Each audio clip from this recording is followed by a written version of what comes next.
Hello everyone, welcome back to desi kitchen. सर्दी में खांसी, जुकाम, कफ, गला दर्द बहुत आम बीमारी हैं, तो इससे निजात पाने के लिए हम बना रहे हैं काढ़ा। यह घरेलू नुस्खा है और इसको किसी भी उम्र के व्यक्ति को दिया जा सकता है। तो चलिए आइए शुरू करते हैं।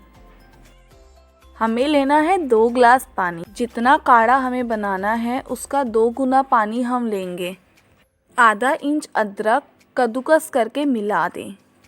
3 छोटी इलायची, 4 से 5 लौंग, 4 से 5 तुलसी के पत्ते, 1/4 चम्मच अजवाइन, 1/4 चम्मच काली मिर्च पाउडर। आप चाहें तो साबुत काली मिर्च भी डाल सकते हैं।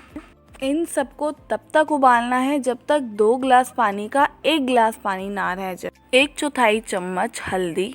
पानी आधा हो गया है और काढ़े का रंग पीला हो गया है। अब हम इसे छान लेंगे। छन्नी की सहायता से इसे छान लें।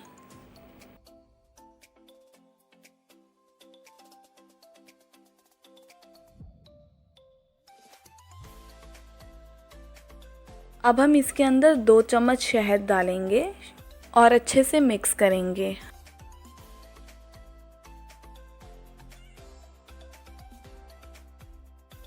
हमारा काढ़ा तैयार है। कोशिश कीजिए कि आप इसे गरम गरम पीजिए ताकि इसका असर बहुत जल्दी हो। आप इस काढ़े को घर पे बनाएं और मुझे बताएं कि आपको ये काढ़ा कैसा लगा। अगर आपको ये वीडियो अच्छी लगी हो तो प्लीज़ लाइक कीजिए, शेयर कीजिए, सब्सक्राइब कीजिए और ऐसी ही अच्छी वीडियोस के लिए नोटिफिकेशन बेल को दबाना बिल्कुल ना भूलिएगा। मिलते हैं अगली वीडियो में। Till then bye bye.